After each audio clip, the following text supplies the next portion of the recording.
सभी 5 लोकसभा सीटों पर तीसरी बार जो जीत है वो कहीं न कहीं बीजेपी ने हासिल की और इसी के साथ कांग्रेस का सूपड़ा साफ एक बार फिर से होते नजर आया। तो बीजेपी ने जीत की हैट्रिक लगाई है और बीजेपी की शानदार जीत पर हमारे संवाददाता ने मुख्यमंत्री पुष्कर सिंह धामी से भी खास बातचीत की। उन्होंने क्या कुछ कहा, सुनिए।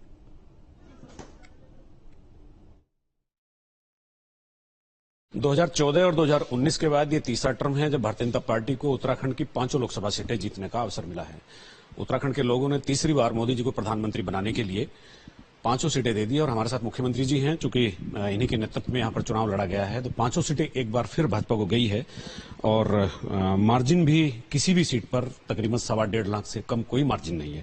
मुख्यमंत्री जी, एक तो बहुत शुभकामनाएं, उत्तराखंड की 5 लोकसभा सीटें फिर आपने पहले ही कहा था 5 कमल मोदी जी की झोली में डालने हैं। बहुत धन्यवाद आपका। और मैं सबसे पहले तो देवभूमि उत्तराखंड की देवतुल्य जनता को नमन करता हूं, उनका धन्यवाद करता हूं, आभार व्यक्त करता हूं कि उन्होंने हमारे आदरणीय प्रधानमंत्री मोदी जी को तीसरी बार प्रधानमंत्री बनाने के लिए उत्तराखंड की 5 सीटें भारतीय जनता पार्टी को दी हैं। और 2022 के चुनाव में भी उत्तराखंड की जनता ने एक मिथक तोड़ा, एक परिपाटी बदली और पहली बार किसी भी राजनीतिक दल को दूसरी बार लगातार सरकार में आने का अवसर दिया और अब लोकसभा में 5 की 5 सीटें बड़े अंतर से, और ऐतिहासिक जीत जो हम पहले से कह रहे थे, ऐतिहासिक जीत हुई है।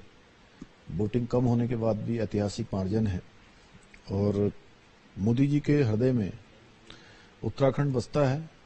मैं उत्तराखंड की देवतुल्य जनता का धन्यवाद करता हूं कि जिस प्रकार से मोदी जी के हृदय में उत्तराखंड बसता है, उसी प्रकार से उत्तराखंड वासियों के दिल में मोदी जी बसते हैं। ये इस बात का प्रत्यक्ष जो वोटिंग हुई है वो उसका एक प्रमाण है। अभी जीतने के बाद अभी ऐसा कोई अवसर मिला कि प्रधानमंत्री जी को शुभकामनाएं देने के लिए या उनकी तरफ से कोई मैसेज आया हो, भाई 5 सीटें जीत गए हैं आप, बहुत अच्छा आपने काम किया? नहीं, यहाँ से हम लोगों के पार्टी के स्तर पर लगातार बातचीत हो रही है और आदरणीय प्रधानमंत्री जी को हम लोग शुभकामनाएं देते हैं। उनके नेतृत्व में पूरे देश के अंदर एनडीए गठबंधन की जीत हुई है और जो 10 सालों का उनका सुशासन था, 10 सालों में गरीब कल्याण की योजनाएं हैं, नौजवान युवाओं के लिए काम है, महिला उत्थान के लिए अनेक योजनाएं हैं, स्वयं सहायता समूह हैं, लखपति दीदी योजनाएं हैं, आप प्रधानमंत्री जी की आवास योजना है, उज्ज्वला योजना और स्वच्छ भारत अभियान में इज्जत घर योजना, ऐसे अनेक ड्रोन दीदी योजनाएं जो चलाई गई हैं।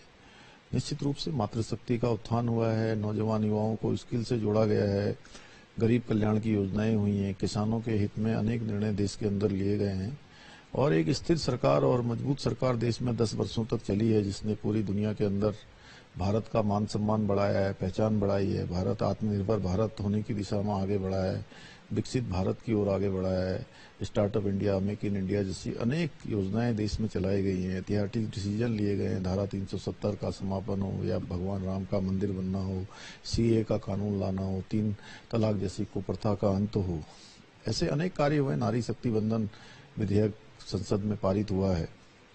तो देश की जनता ने इसलिए तीसरी बार उनको प्रधानमंत्री बनाने के लिए एनडीए गठबंधन को बहुमत दिया है। तो मोदी जी तीसरी बार देश के प्रधानमंत्री बनेंगे और देश को तेज गति से आगे बढ़ाएंगे।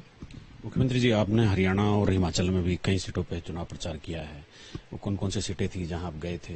पार्टी के प्रत्याशी जीते हैं, पार्टी को फायदा हुआ है, लीडर के जाने से, इन्फ्लुएंस करने से बहुत सारी चीजें हो गई। मैं दिल्ली की सभी सीटों पर गया था और सभी सीटों पर एक बार नहीं, 2-2, 3-3, 4-4 बार रोड शो में, नामांकन रैलियों में, जनसभाओं में, और हरियाणा में भी मैं लगभग 6 सीटों पर गया था।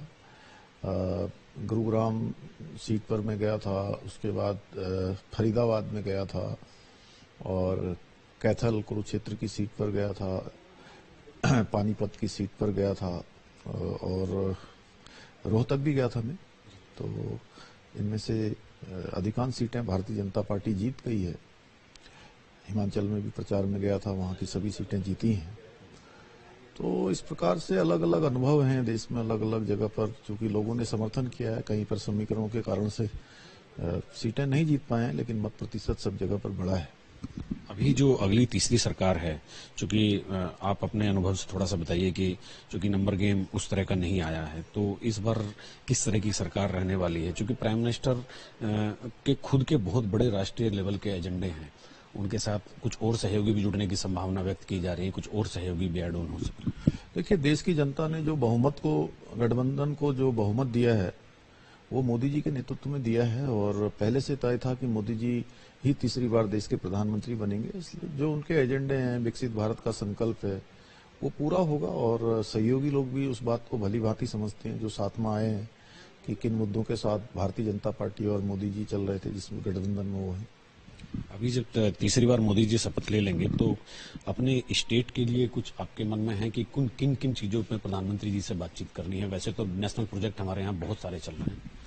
नहीं, देखिए, मोदी जी के प्रधानमंत्री बनने के बाद उत्तराखंड में 2 लाख करोड़ से भी ज्यादा की योजनाएं यहाँ स्वीकृत हुई हैं। हमारे यहाँ पर दोनों तरफ, चाहे केदारखंड हो, मानसखंड हो, तेजी से विकास की ओर बढ़ा है।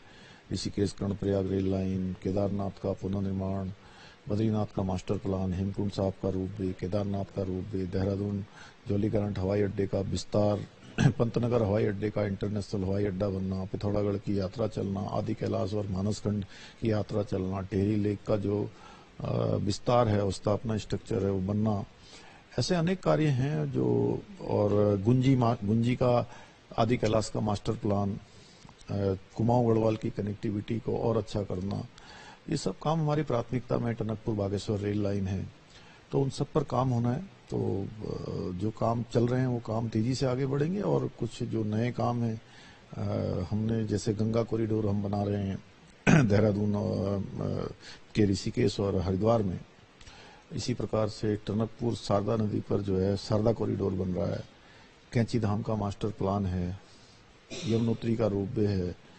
इन सभी पर चूंकि केंद्र सरकार की लगातार सहायता मिलती रही है, डबल इंजन के कारण से ये काम तेजी से चले हैं।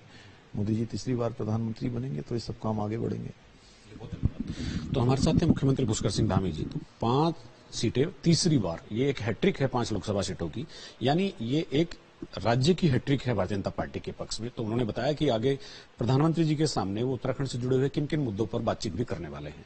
अपने सहयोगी कैमरामैन सोनी कुमार के साथ न्यूज स्टेट के लिए देहरादून से अजीत सिंह राठी। तो 400 पार का नारा देने वाली बीजेपी और एनडीए 300 का आंकड़ा भी नहीं छू पाए, और यूपी जहां की 80 सीटों को जीतने का दम भरने वाली बीजेपी अखिल